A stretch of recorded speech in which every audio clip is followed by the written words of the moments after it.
Saya akan bercerita tentang kisah lelaki yang bernama Reza.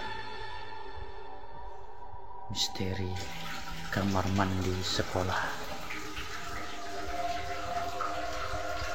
Namaku Reza.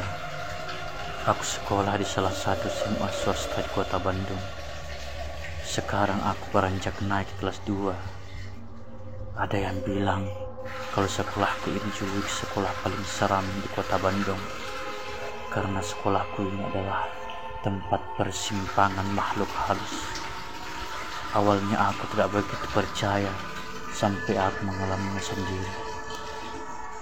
Sekitar jam 5 sore, aku masih latihan basket di lapangan sekolah karena minggu depan akan ada turnamen antar SMA. Jadi sampai saat ini anak-anak basket latihan lebih lama daripada biasanya.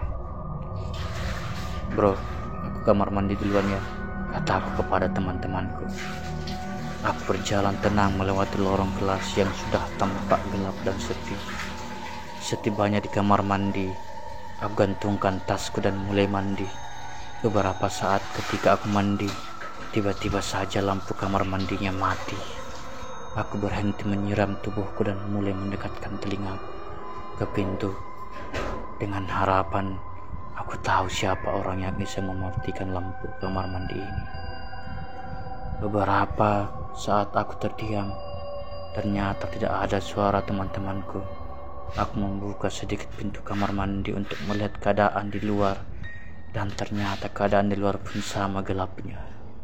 Aku menutup kembali pintu lalu memakai baju. Aku pikir jika aku teruskan mandi sudah tidak kondusif lagi. Ketika aku sudah memakai bajuku, aku menggeserkan tubuhku sedikit ke kanan, namun kakiku menginjak sesuatu. Ini seperti kaki seseorang. Aku mulai mundur beberapa langkah menuju tembok, dan di dalam kegelapan itu aku seperti merasakan ada seseorang bersamaku. Aku segera mengambil tas yang kugantungkan di belakang pintu, namun karena panik aku pun terjatuh. Aku mulai membukukan badanku meraba-raba mencari tasku. Tiba-tiba aku mendengar suara yang sedang bernafas. Jelas sekali itu bukan suara nafasku. Hembusan nafas itu sangat kuat dan badanku mulai merinding. Keringat dingin mulai bercucuran di keningku. Aku ingin segera keluar dari sini. Aku mencari gagang pintu yang ada di sisi kiriku, namun pintu kamar mandinya susah terbuka.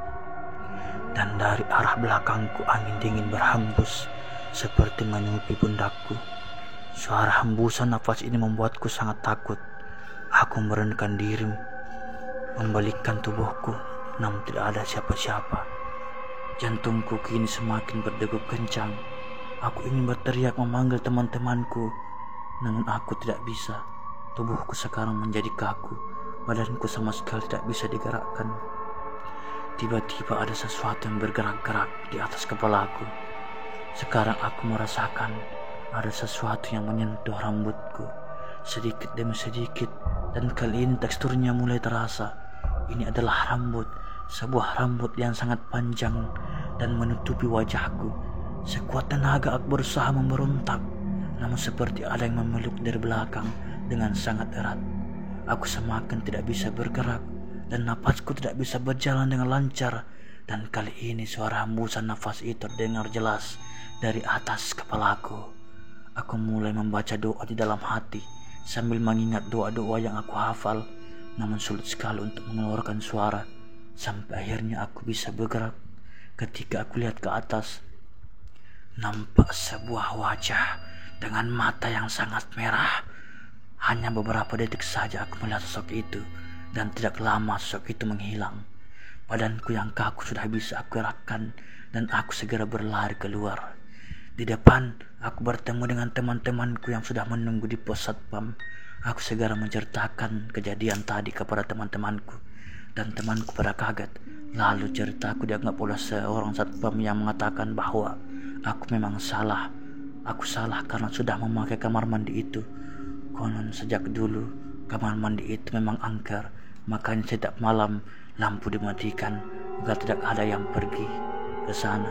Satpam itu lanjut berkata, dia tidak tahu kalau aku lagi ada di sana karena saat tadi dia lewat, Semua pintu kamar mandi terbuka dan kosong. Aneh, padahal jelas sekali tadi aku ada di dalam salah satu kamar mandi yang ada hantunya. Mungkin itu saja kisah yang bisa aku sampaikan malam ini. Saya ucapkan terima kasih.